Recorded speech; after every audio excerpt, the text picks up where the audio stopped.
This is Lansdowne Roar, the voice of the fans, and today we're talking about possible Liam Delap call-up. Is Nathan Collins on the move?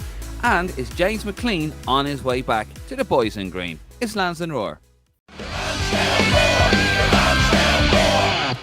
Hello and welcome to another edition of Lansdowne Roar. David Dunn here, joined by Martin Prendergast and, of course, Connor McAvoy. And if you haven't already, please do subscribe to the YouTube channel. Hit that like button below. Do, chaps. And yeah, really does help. Head over to our Facebook, Instagram, and our Twitter account. And if you want opinion, head over to lansdowneroar.ie. That is lansdowneroar.ie. Chaps, how are we doing? Big week ahead for Irish football and, of course, the pod.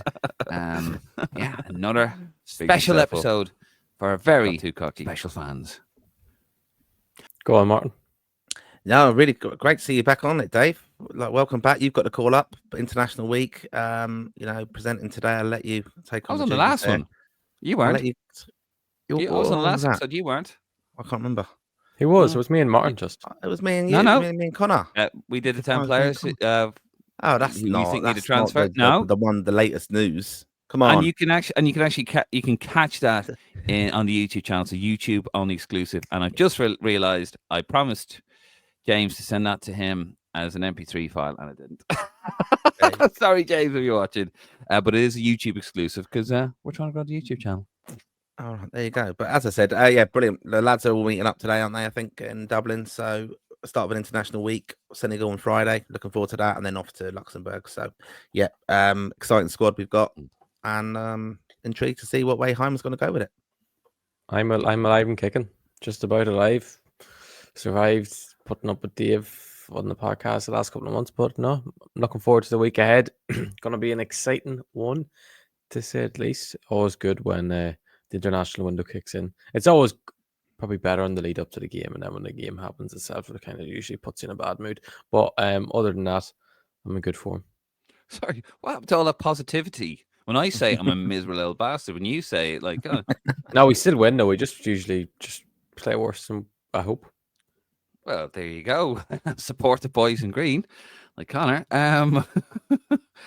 Yes, it's got to be a massive week for the podcast as well, obviously for Irish football. We are going to be going to both games. We're going to be live doing the usual stuff. We're going to be around Dublin. We're going to be around Luxembourg as well. So if you do see us, do say hello.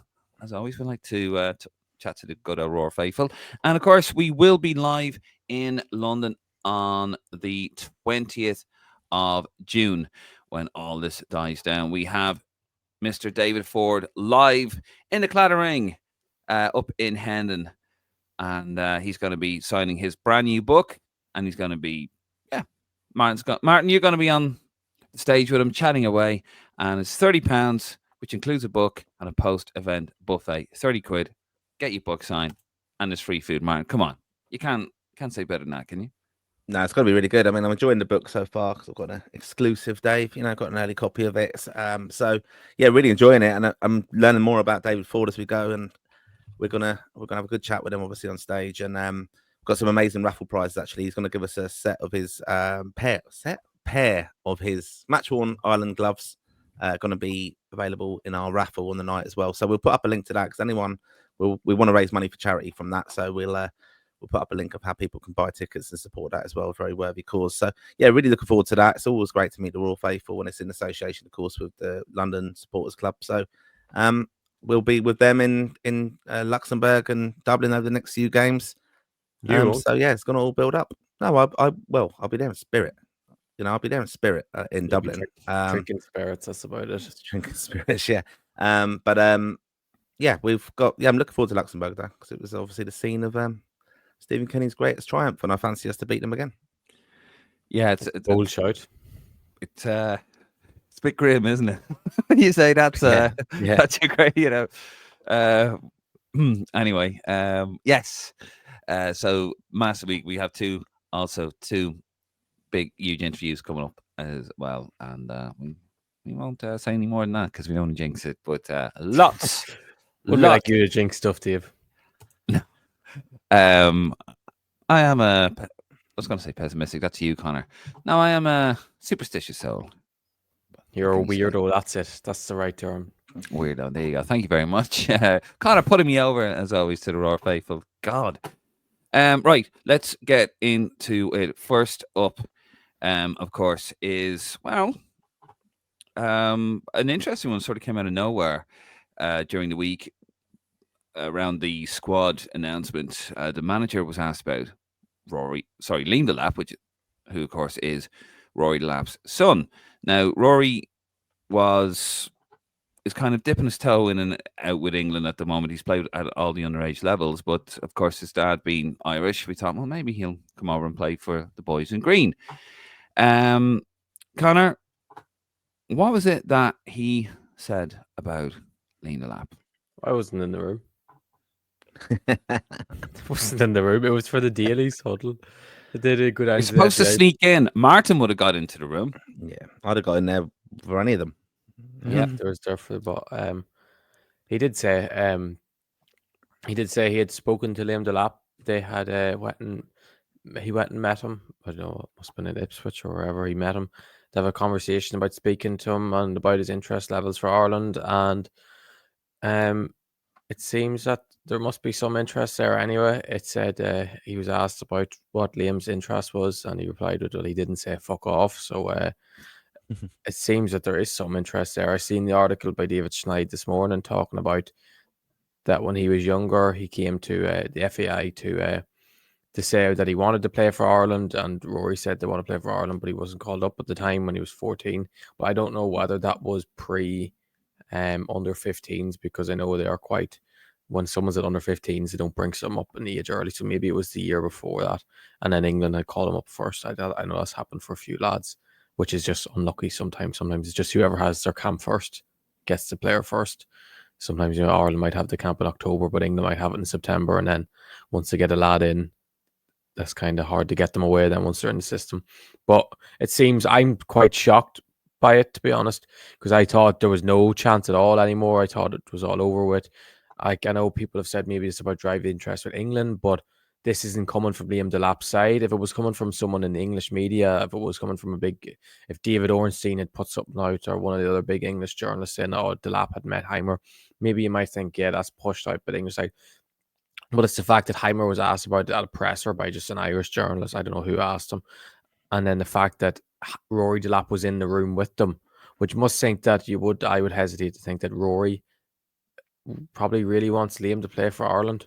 I know a lot of people, I'm too young really to remember people saying about Delap really got messed over by Trapattoni when he was in charge. We might hold a bit of bitterness towards the FAI about, but the thing is, Rory's a very proud Irishman, and you see with his connection with Robbie Keane out in Fire and Forest that they're kind of like an Irish duo going away in managerial stuff.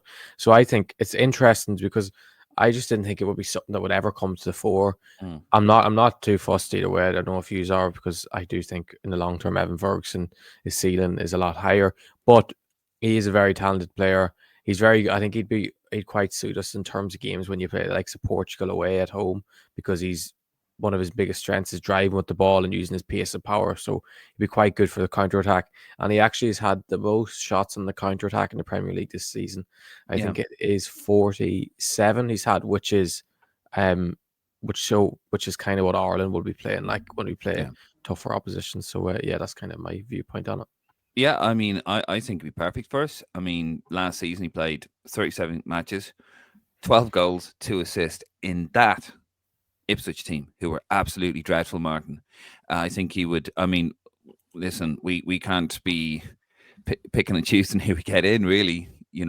This isn't the 1980s or the 1990s, but this lad's a hell of a talent. I mean, to score that amount of goals in that Ipswich side, I mean, I'd have him in a heartbeat. Yeah, he's hedging his bets, though. I think it's interesting, kind of says there. I don't know which side it's coming from, and if England really, really want him, they're going to get him.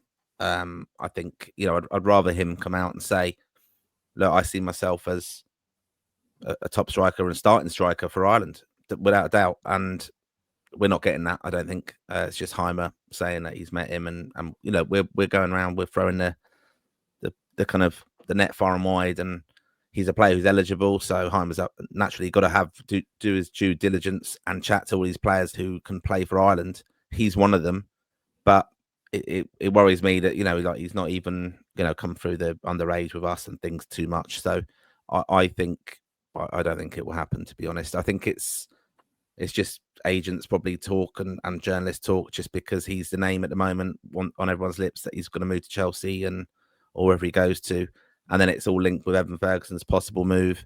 So they are comparable, I suppose, as young strikers up and coming. Read the article today, of course, in Independent, where about Ferguson's loan move and how that kind of came about because different things that Chelsea were trying to do, and now Chelsea seem to have got Delap. So, I think it's just a ship to sail, to be honest. Do you I not, think Martin? Do you not think it's interesting though? Do you not think it's interesting though from the fact that we all thought Delap probably wouldn't even had a conversation with Heimer, and it's coming from the Irish side, so it's not coming from Delap's side. Yeah, but I think it's a desperate last thing, though. I think that's what it is. I think it's just Heimer's obviously been asked, and it's a kind of desperation thing that he's got to answer the question. And if everyone says, "Well, why haven't you spoken to him?" That's more concerning than if he says, "No, that's gone. He's English, and that's it." Like it's obviously must be a little bit viable. That it's I think a last ditch attempt in a way. But do perhaps you think be positive about what he's trying to do. He's trying to build a young squad, isn't he? And he spoke very well about Stephen Kenny, praised him for fast tracking young players. But look, Delap wasn't, he must have. I don't know. Did he ever have a conversation with Kenny or things at those times? Did. Yeah, he did. He Yeah. spoke to Stephen Kenny in the past. Yeah. I just want commitment from these lads. I think it's a real up and coming team, Ireland, of course, as we know. We're trying to develop, and these young players are going to be part of that.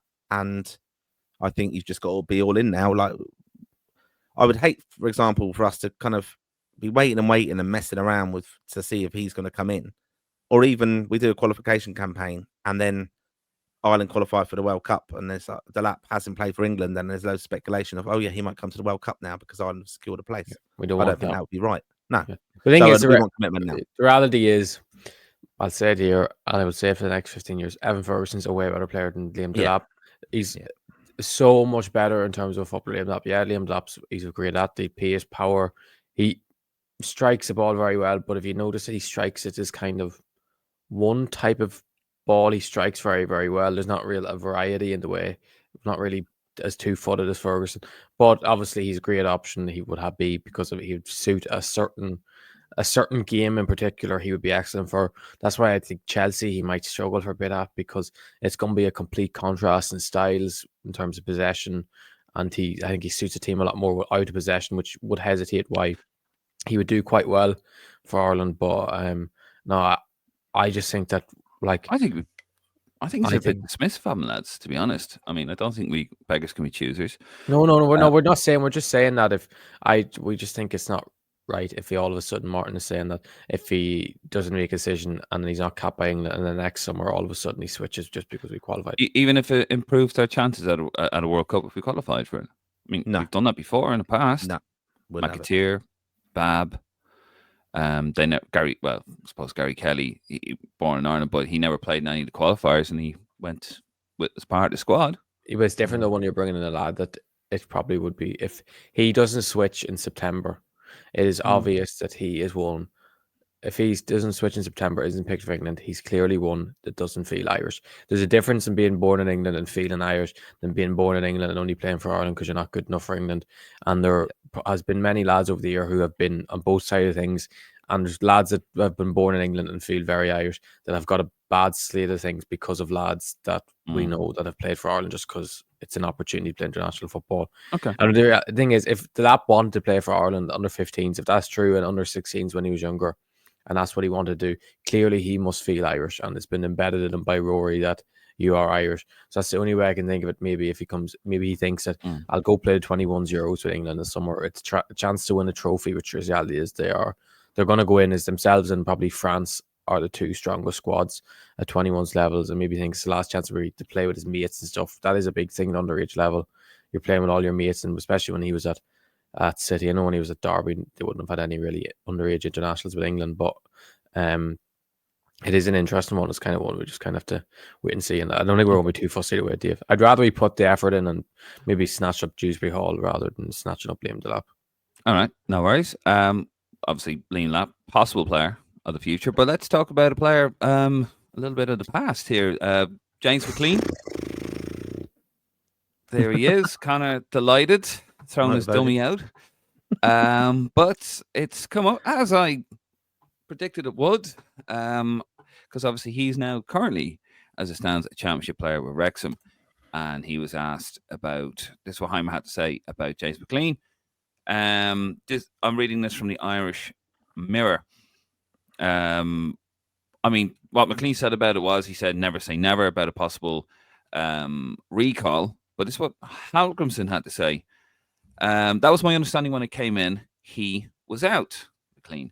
Obviously, we've spoken about him a little bit, especially when I went to Derry. He's a player of interest, really. Again, a character that could help us at some point. I think this camp, we were more looking at younger players, but obviously we look at him like everyone else. If he's better than the ones we have already, I would have no problem selecting him. And I've said before, age is not an issue for me if a player is 16 and better than the ones before, or 35. It really doesn't matter if they are better than the ones we have.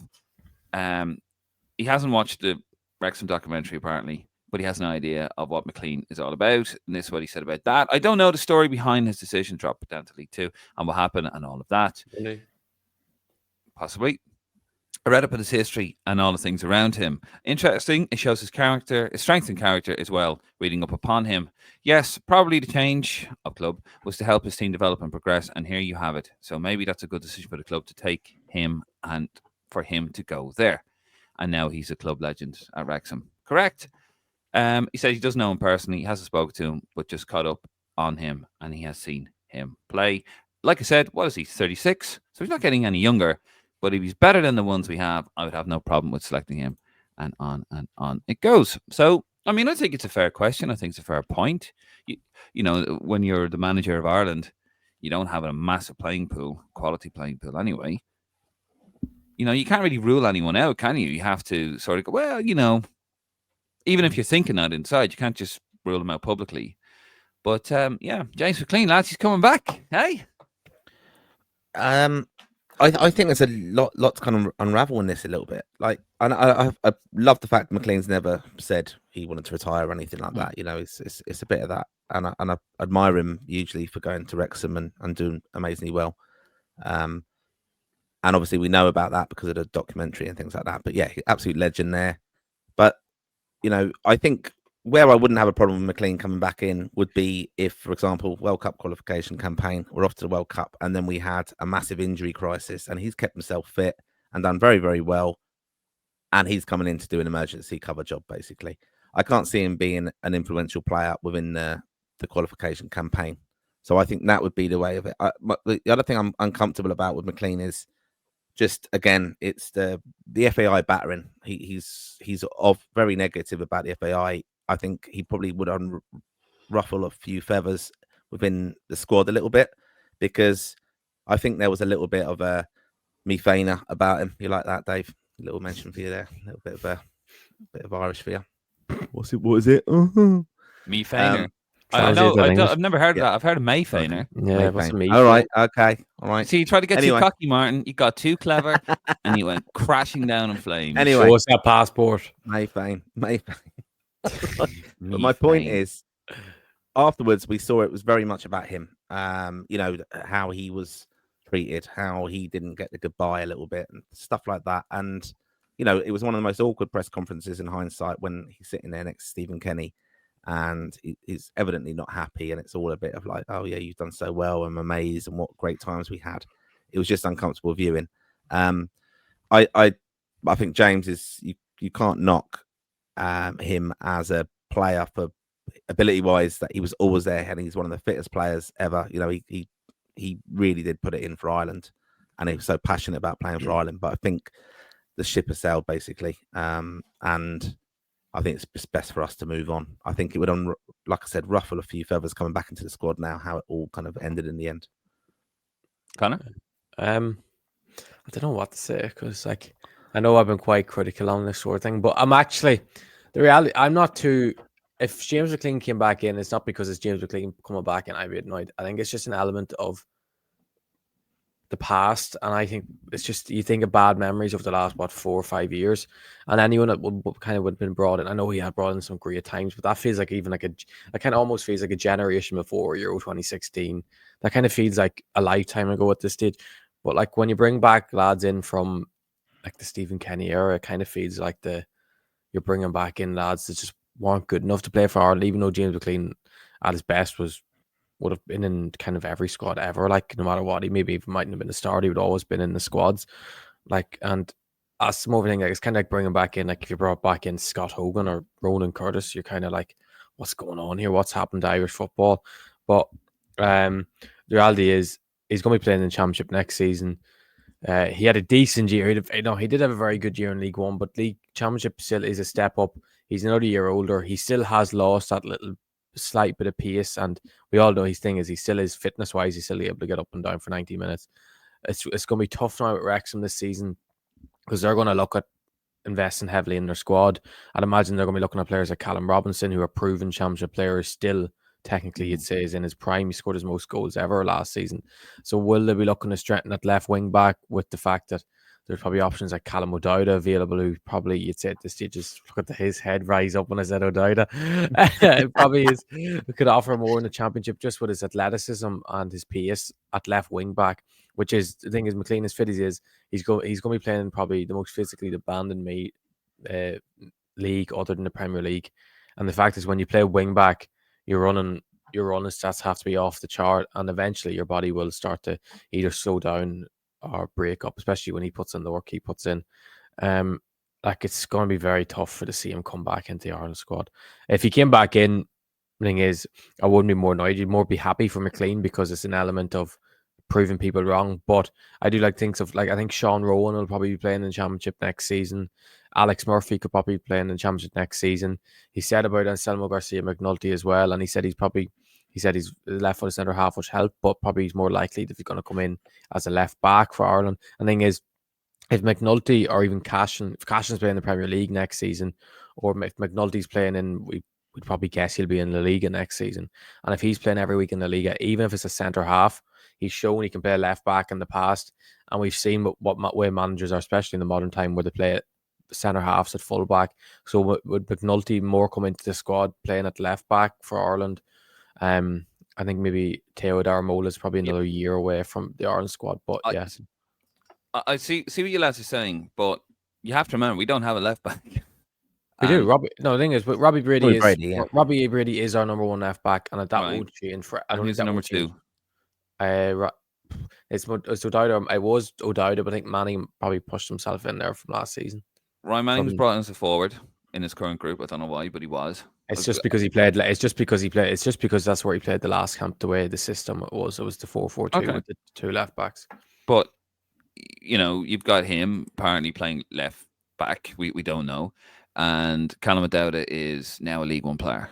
So I think it's just been smart. He's not turning it all. He's not turning anything down. He's not going no. Look, he moved on. I think he's just been clever. Keeping his cards close to his chest. And and respectful as well, because he's not upsetting James now, is he? Okay, no. James, like, you know what I mean? Because that's the fact of it. That's my concern. Is if he says no, he's not this, and then we need him. Like he's very good with the media now. Heimer, he gets it a bit. Yeah, and I do agree. Like I thought it was a bit of a Mayfainer, not Mayfainer. With McClean, it was very awkward, and I thought like, mate, you're going out on your terms, and you've had a brilliant career, and you're captaining the side. Like I don't know what else they can do for you. Like you've dropped down to the 4th tier of English football. What's the problem? What are you not seeing here? But now he's back up in the Championship, and I think he's smashing it week in, week out. He should be under consideration. He might have a massive injury problem in the squad, and if he's doing the job, and I agree with Heimer, if he's doing the job and he's doing well in the Championship, why not keep an open mind? Maybe Dennis Sirkin after pulling out the England under-21s might, but I've kind of given up on him. But maybe probably a bit of Liam Delap about that, to be honest.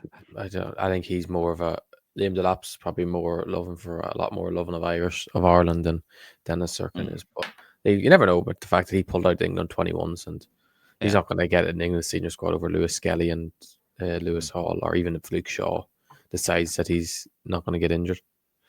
Well, who knows? Anyway, I'm sure this will develop as the months go on. Next up, Nathan Collins. Could he be on the move? Does Heimer know something? Well, have a listen to this yourself. This is Heimer speaking to RTE. There's about a 40-second clip here. Have a listen. Go to Brentford, he'd be playing week in, week out with Nathan Collins, which perhaps would be of benefit to the national team. Correct. Yeah. If Nathan is there, you never know in the end of season what will happen before the next one, because Nathan also played really well this season. So probably clubs also interested in him. But at Brentford we have the Icelandic national goalkeeper coach as a number 2, so I know there's gonna be a competition if he would go there. Go to Brentford, he'd be playing week in, week out with Nathan. Oh, that's repeat itself there. He'd make a terrible spy, wouldn't he, Heimer Hallgrímsson? Like, he's just, he's told you, he's probably given away that he knows something, and he's just giving you the source as to how he might know something. The Icelandic goalkeeping.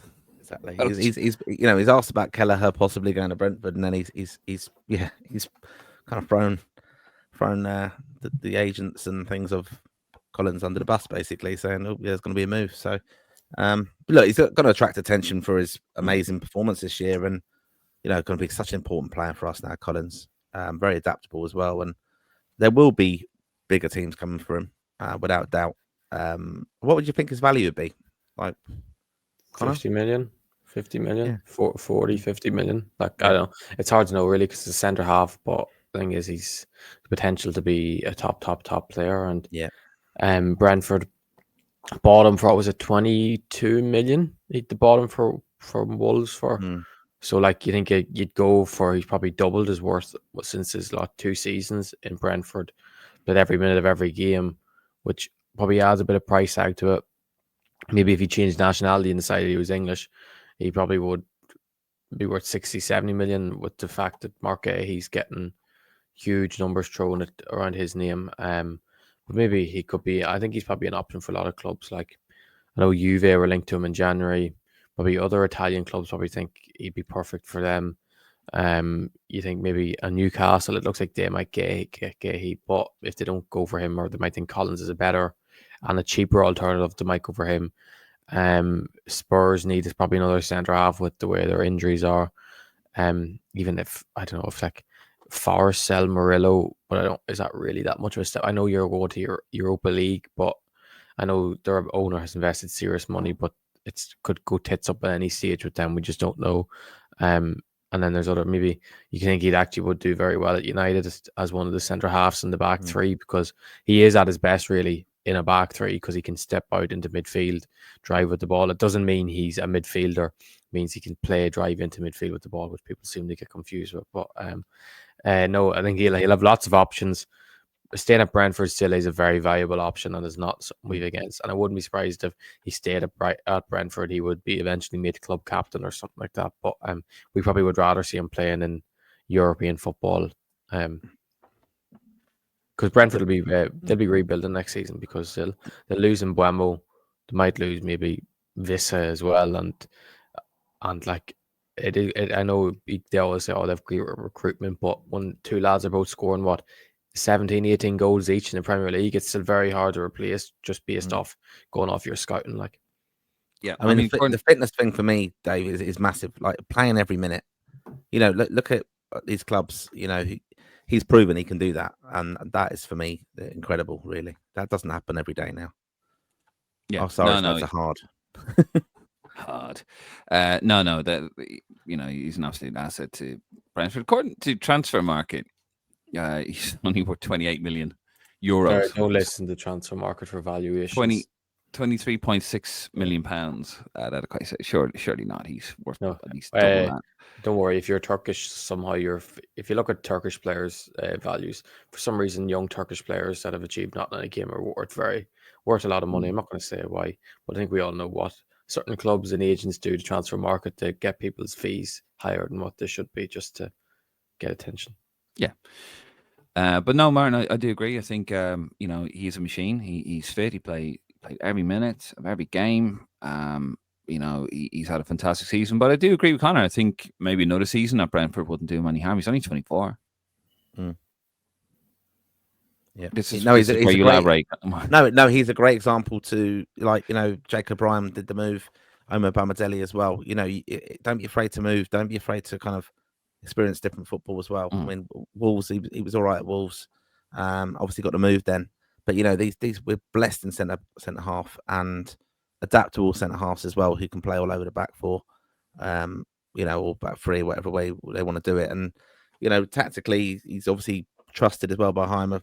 Did a job, and it worked very well against England in Wembley for the first, half to some extent. Well, to the capitulation. He of didn't the even. yeah. I'm sick of this nonsense. No, he didn't. No. I'm not saying he. I know he midfield. didn't. I know he didn't. I'm just saying. I know, It but was that bit of thing. Yeah, I the know he thing didn't. is, But I'm I just know, saying, I know you tactically, didn't. But these people who keep going about, oh, he done well. I mean, he's not quick the enough. only to do time that. he stepped Yeah. out of defense, we were basically playing 5 at the back, and then Yeah. the only time he kind of stepped in the midfield, is you just can agree with, is when we had a kick out and he went up and he went basically. If Keller was taking it from the left side of the box, he would go up to left wing. I can't remember, it was Smodics was left wing, and he would go up to left wing to kind of win the ball and break it down, sort of thing, like old school football. But that was the majority. Yeah, that was it. yeah. That was the only reason he ever stepped Okay. out of defense at all. So people need to stop this nonsense. Okay, but it just pissed me off, Dave. I want to see midfield. Just play Andy Moore, will you? Just play him. calming out Ocean, relaxing Moore, will you? Ocean. It's okay, Connor. Don't worry Imagine about him it. on that PSG side. Imagine Andy Moore playing with them PSG players. Jesus. I mean, yeah. I mean, I'd look good with those PSG yeah. players. I mean, yeah. Well, I think we You will try be. to tell them what to do. Yeah, exactly. But that would. was. Yeah, I thought that was incredible. PSG, what they did, crazy. Biggest score in the European Cup final, isn't it? It was 4-0 previous AC Milan over Barcelona, 94. No, I mean, exciting times for Nathan Collins. Anyway, I think we could all agree with that. Lads, before we go, because Martin, this is your idea. I'm going to give you. I'm going to give you your flowers. Well done, Martin. Well done, Martin. Well done. Going to give you flowers. Thank That's a young term, isn't it, Connor? Flowers. Yeah, I'll give him your flowers. It means props, credit. Flowers. Big up, big man, Martin. Rude Big boy. up. So you want Yeah, you go on. wanted us to announce 2 players each that we think should be fast tracked into the senior setup. Well, no, the context of this, I need to explain the context of it. Like, just watching, obviously, the final last night, PSG, and it was interesting that I was watching on TNT, not on a legal stream like you, Connor, probably, but watching it on there, and we know Rio Ferdinand. Well, I just want to as well say farewell to Rio Ferdinand. Oh, would you shut up? Pundit career. No, but what my point was, younger players being trusted now. You'll tell me, Connor. There's a 15-year-old at Arsenal, wasn't there? Played for England the other day, was it? Oh, he's played for England already. He's on Arsenal's tour in the pre-season. 15-year-old scored a few goals. Max Diamond. Yeah, right. So you're hearing more and more of these younger players coming through. Obviously, Lamal, so has done really well. But younger players now. Even last night, we saw the PSG young boys scoring incredible. Like just the pure joy of scoring these goals. And I was thinking, our managers, like Stephen Kenny, rightly was praised for obviously necessity, fast tracking Irish players into that squad, and Heimer's spoken about it. And I was just thinking, is that something that's going to be more prevalent now in football, that young players are going to just be given an opportunity earlier? Now, I know they're not already, but is there anyone within the Ireland ranks who would perhaps be fast tracked? We have 2 each. And then the one I was thinking, obviously, Mason Melia stands out because he's scoring goals and he's come to Tottenham high profile. That was one. Come on, you said 2 each. Come on, who's your other? I'm not rep tracker, Connor. I'm not rep tracker. I'm not you. I don't have the finger on the pulse. Idea. It's your it was idea. my You idea. said 2. I know that. No, but I was just obviously looking at like the under-19s, Ireland, and things like that. Probably don't know enough about a lot of them, but Right. but Conor Doherty, I think, would be one as well, perhaps, just because if we keep our wingers fit, unless we don't, I think he could be one who would obviously come in because of the profile. Okay, Connie Doherty, Mason Melia, Connor. No, I Must want be I want you to go. Could you just copy me? No, Just copy I me. Yeah. mean, Garcia McNulty, obviously, and I would go with Mason Melia as well. Give the lad a chance. He's going to Spurs. He's going to be playing minimum. He's going to be playing championship level when he moves. He's probably going to go out on loan, I reckon. You don't really know what's going to go on. Is Ange going to be the manager? You don't know. And yeah, McNulty. I think McNulty was hard done by, and being left out of this squad. I do not see the point in him being left out of the squad. I did not see the point in Matt Doherty and Seamus Coleman coming in, or both of those coming in, and being very vocal about that and the reasons for it. And by the way, proven correct. On that, just want to say that again. Yeah, so I think Garcia McNulty, I don't know why he's not in. Played every minute in the Eredivisie. I haven't seen enough of him, but if you're playing every minute in a decent league like the Eredivisie, week in, week out, and you're linked with top 6 and top 7 clubs in La Liga, and you're only a young man, must be doing something right. And yeah, Mason Mila, there you go, Connor. Stick that up your fucking arse. Mine's James McClean. But the obvious one for me is probably the one using the way I always talk, Jadon Uma. I think he is the potential superstar of Irish football. I do think maybe right now it would be too early fast track, but I think probably within the next 6 to 12 months, it could be a real possibility. Obviously, you want him going away with the Under-17 World Cup, and then the fact that he was with, interestingly, I've seen that Portugal Under-17s have got to the Euros final, and I think there's 4 players from Benfica that are Jadon's age on that team.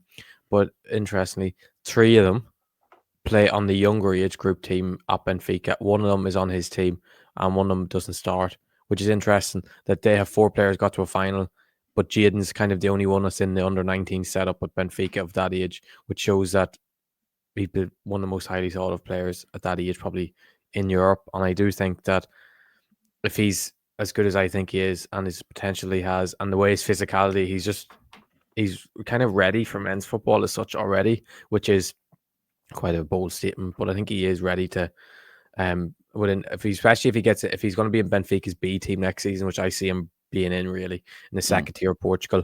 Why not try and fast track someone in then?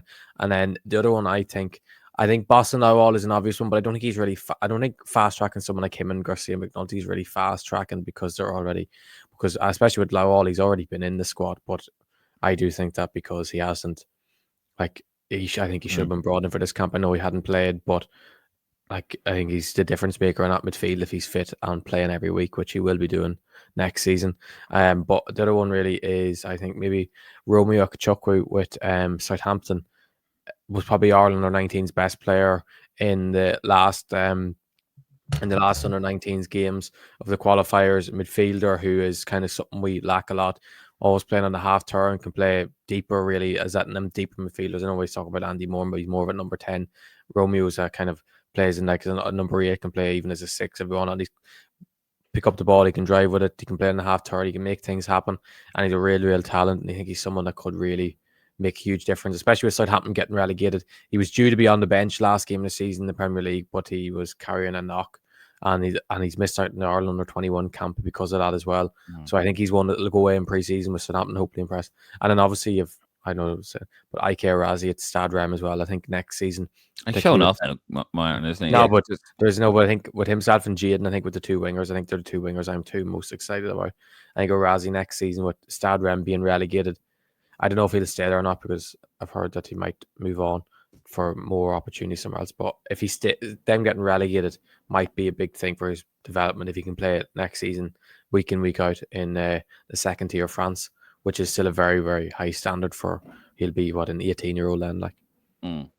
Yeah, no, I was very disappointed with Stade Ram. And Didzy. And Dizzy, of course, yes. Yeah, Dizzy poor Dizzy gone. Oh, where's he off to next, Connor, quickly before we wrap this up? It's looking like MK Dons. Notts County offered him less money than his current deal. What type of disgraceful activities is that? Top goal scorer, your best player, way too good for that league, and then you offer him less money than what he's on. The disrespect. Was that you, Martin? You director of football in Notts County? Is that no, he's too old. He's too old. He's too old. Yeah, he's too old, banging in the goals. Yeah. Anyway, right. That is it. We're going to leave it there. Thank you very much, chaps, for your contributions, as always. And thank you very much for watching at home. If you haven't already, please do subscribe to the YouTube channel. Please do hit that like button. Head over to Facebook, Instagram, and our Twitter account. And if you haven't already, head over to lansdowneroar.ie. Do not forget, on the 20th, we will be live in London, myself, Connor, and Martin, of course, will be chatting away to David Ford. He's got a new book coming out. He's going to sign the book. You can buy the book, get free grub. It's decent grub as well for £30. That is on the 20th of June, and that will start at 8 p.m. That's in the Cladder Ring. And of course, the details of that will be in the description below. Don't forget, we will be obviously live in Dublin. We will be live in Luxembourg. We're going to have loads of content across the international one. Now, where else are you going to go? Where else is there to go during the Irish international one? It's Lansdowne Roar. You know it makes sense. Anyway, I'm David Dunn. He's Martin Prendergast. He's Conor McAvoy. This is Lansdowne Roar. You're all lovely. Good night and God bless.